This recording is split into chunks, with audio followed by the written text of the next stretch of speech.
My friends, please subscribe to my channel, like the video, and write a comment, and we begin. Part 1. The envelope expanded. The late afternoon sun, filtered through the sheer curtains of my small apartment window, cast a soft, hazy glow across my kitchen counter. It illuminated the clutter of everyday life: a chipped mug, a scattering of crumbs, a stack of unpaid bills, and, most prominently, the thick, cream-colored envelope that had been sitting there, untouched, for the better part of a week. The envelope was elegant, almost regal, embossed with the delicate, flowing script of Eleanor's name in shimmering gold ink. It was an invitation, a formal announcement of her impending marriage, an invitation that had not been extended to me. A cold knot of dread had formed in the pit of my stomach the moment I recognized the handwriting. I had known deep down that this day would come. Eleanor, my younger sister, the darling of our family, the epitome of grace and poise, was finally getting married. And I, the black sheep, the outcast, the perpetual disappointment, was deemed unworthy of witnessing her marital bliss. The subtle weight of the envelope in my hand, the smooth texture of the expensive paper, had confirmed my deepest fear. I had suspected that Eleanor would choose to exclude me from her wedding, succumbing to the pressure of our parents, who had never quite forgiven me for my rebellious ways and my unconventional choices. But to see it in writing, to receive the formal notification of my exclusion, was a crushing blow. Eleanor, my younger sister, was marrying David, a man I hadn't seen in years. A man I used to care for. That was putting it mildly. David had been my first love, my college sweetheart, the man I had envisioned spending the rest of my life with. But our relationship had ended abruptly, acrimoniously, leaving a trail of broken hearts and lingering resentment. And now he was marrying my sister. The irony was almost unbearable.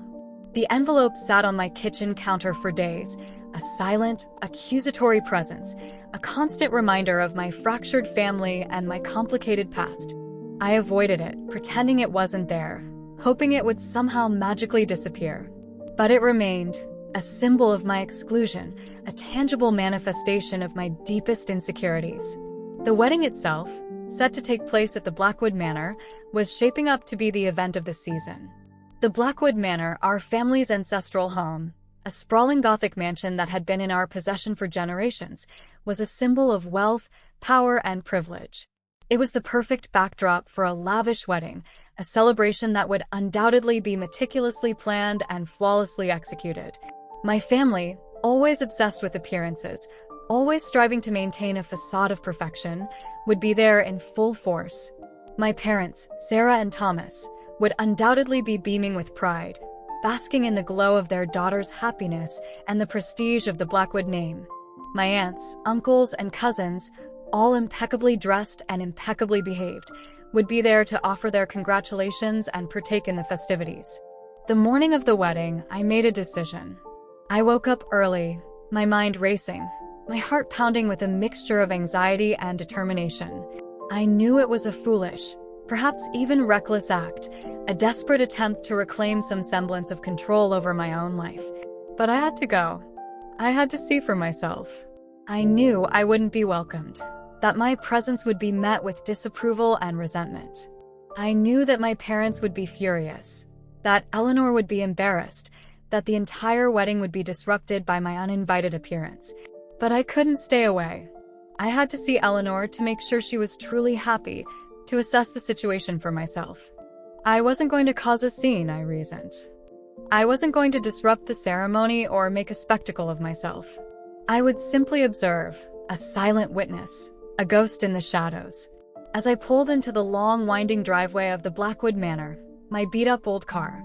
Part 2, the gated entrance, expanded. The wrought iron gates of Blackwood Manor loomed before me, ornate and imposing, a clear message that read, "Keep out." They were far enough from the main house to allow for some privacy, but close enough to feel the presence of security. The autumn leaves swirled around the base, adding to the ethereal feeling of the day. It was like being on a movie set, except I wasn't supposed to be here.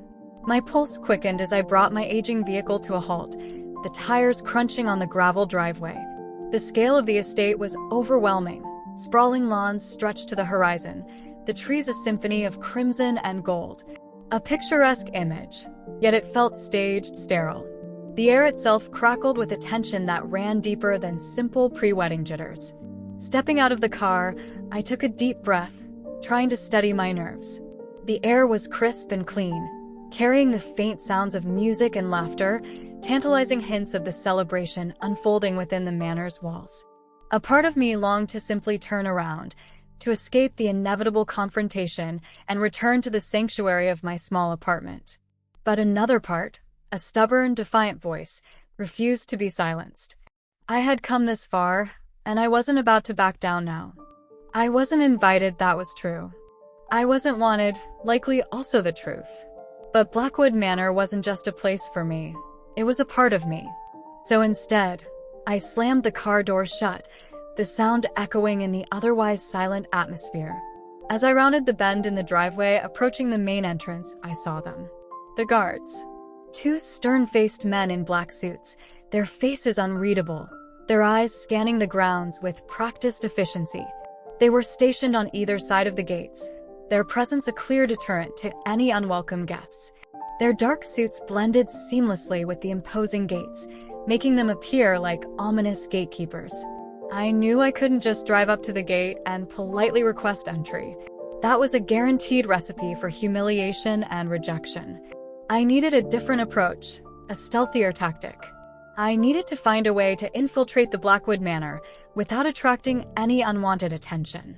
I pulled the car over to the side of the road, pretending to consult a map, my eyes scanning the surrounding landscape. I had to find a weak point in the perimeter, an unguarded entrance, a loophole in the security. After a fruitless search of the immediate area, I spotted a potential opportunity. In the distance, beyond the sprawling lawns and the meticulously manicured gardens, I noticed a section of the perimeter that was bordered by a dense hedge, a tangled mass of overgrown foliage that appeared to be less carefully maintained. It was a long shot, but it was the best I had. I started the car again, driving slowly along the edge of the property, my eyes fixed on the distant hedge, my mind formulating a plan. I was searching for something, maybe a gap in the hedge or a gate. After a while, the gap I had been seeking appeared. It was a small, almost imperceptible opening in the thick foliage, obscured by a tangle of vines and overgrown branches. It was barely large enough for a person to squeeze through, but it was an entrance nonetheless. And it was unguarded. The leaves were already beginning to fall, creating an orange and red carpet.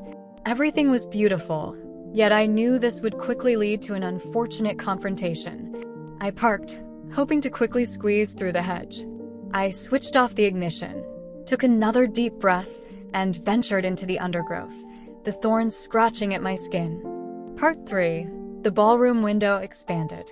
Squeezing through the gap in the hedge was more challenging than I anticipated. Thorns snagged at my clothes, sharp branches scratched my skin, and a cloud of dust and insects swirled around me, making it difficult to see and breathe. The undergrowth was dense and tangled, a labyrinth of interwoven vines and decaying leaves. But the promise of uncovering the truth, of finally understanding what was happening within the walls of Blackwood Manor, fueled my determination.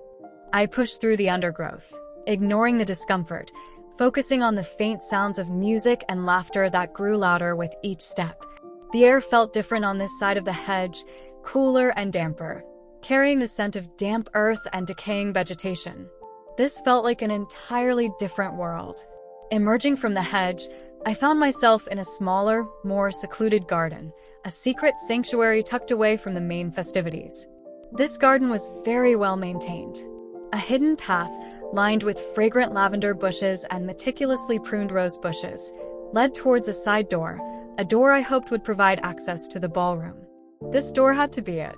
As I cautiously crept toward the side door, my footsteps muffled by the soft earth, I overheard snippets of conversation, the voices familiar, yet laced with a tension that sent a jolt of unease through me. They felt too well put together to just be anyone. It felt staged. "We all agreed that you were not welcome at the wedding." My mother's voice, sharp and cutting, sliced through the air like a shard of glass. It was unmistakable, even softened by the distance. It cut to the bone. Those words, delivered with such chilling precision, confirmed my worst fears. I was truly an outcast, a pariah, a black sheep banished from the family fold. But to hear it so bluntly, so coldly, was a devastating blow. My heart leaped into my throat, constricting my breath, making it difficult to swallow. I froze, hidden behind a towering hedge of meticulously sculpted yew trees, straining to hear the rest of the conversation. "It's for Eleanor's own good," my father replied, his voice low and serious, lacking its usual jovial warmth. There was a hardness in his tone, a hint of something dark and unsettling. I leaned closer, my senses on high alert, desperate to understand what they were talking about. What had I done that made me such a pariah? What secret were they trying to protect? And why was Eleanor's own good dependent on my exclusion? The hushed tones of my parents were chilling. Something was definitely wrong. I had to figure out what. I had to hear more. Knowing I couldn't risk approaching the side door, I continued to move through the ground. Peeking through a crack in the side door, a very small hole I nearly missed, I saw them. My parents, engaged in a heated discussion, their faces etched with a mixture of anger and apprehension. My mother was doing more of the talking, while my father just nodded. The ballroom was in full swing, the music playing, the guests mingling, but the scene before me felt detached, surreal, as if I were watching a movie, not witnessing my own family drama unfold. The intensity of my parents' conversation piqued my curiosity. I couldn't make out every word, but I heard my name repeated several times. I had to know what they were talking about. Knowing I couldn't enter through the side door without being detected, I circled around the perimeter of the manor, carefully avoiding the main entrance and the vigilant eyes of the security guards. I continued my search, determined to find a way to penetrate the carefully constructed facade of the Blackwood wedding. Eventually, my persistence paid off. I spotted a small, ornate window, partially obscured by climbing roses, their thorns long and sharp, their petals faded and brittle. The window provided a distorted view into the ballroom. Part 4, The Silent Witness, expanded. The ornate window, framed by the thorny embrace of the climbing roses, offered a partial and distorted view of the ballroom. The thick glass, likely original to the manor, was wavy and imperfect, blurring the images within, creating a dreamlike, almost hallucinatory effect. It was like looking into a funhouse mirror, distorting reality, magnifying certain details while obscuring others. Despite the distortion, I could see the vibrant scene unfolding within. The ballroom was a spectacle of opulent excess, a testament to the Blackwood family's wealth and privilege. Crystal chandeliers sparkled overhead, casting a warm, golden glow on the exquisitely dressed guests. Tables laden with gourmet food and overflowing with champagne flutes lined the perimeter of the room. And in the center, on the polished dance floor, couples swayed to the rhythm of a live orchestra, their movements graceful and practiced. Inside, I could see Eleanor, radiant in her elaborate wedding gown, the white lace shimmering like spun moonlight, her hair perfectly coiffed, her makeup flawlessly applied. She was the picture of bridal perfection, the epitome of grace and beauty. But despite her outward appearance of happiness, I could sense a flicker of unease in her eyes, a subtle tremor in her smile. It was as if she were wearing a mask, concealing her true emotions beneath a carefully constructed facade. She was dancing with David, her new husband, a man I had once loved, a man I now regarded with a mixture of resentment and pity. He looked handsome in his tuxedo, his dark hair slicked back, his jaw set with determination. But there was a hollowness in his eyes, a darkness lurking beneath the surface of his charming smile. They looked happy, but there was a subtle disconnect, something forced and unnatural in their interactions. They seemed to be going through the motions, fulfilling their roles in a pre-scripted performance, rather than genuinely enjoying each other's company. The happiness felt artificial, a product of staging rather than love. My mother was close by, her face a mask of composure, her eyes scanning the room with an unsettling intensity. She looked elegant and refined in her designer gown, her posture ramrod straight, her demeanor exuding an air of effortless superiority. But I could detect a hint of anxiety in her eyes, a subtle tightening of her jaw, as if she were constantly on guard, anticipating some unseen threat. She's watching the crowd, surveying her handiwork, and wondering what will go wrong. As the music swelled, reaching a crescendo of romantic intensity, the guests raised their glasses in a toast, their voices blending together in a chorus of well wishes and congratulations. I watched transfixed as Eleanor and David exchanged a perfunctory kiss, their lips barely touching, their eyes avoiding each other's gaze. And then I saw it. A flash of movement, a glint of metal, a fleeting glimpse of something sinister lurking in the shadows. A figure emerged from the crowd, their face partially obscured by the dim lighting, their hand raised as if to strike. To attack someone? A look of pure terror flashed across Eleanor's face, shattering her carefully constructed composure, revealing the fear that lay hidden beneath the surface. Her eyes widened, her lips parted in a silent scream, her body tensing in anticipation of an unseen blow. The scene unfolded in slow motion, like a nightmarish ballet, the elegance and beauty of the wedding dissolving into a chilling display of impending violence.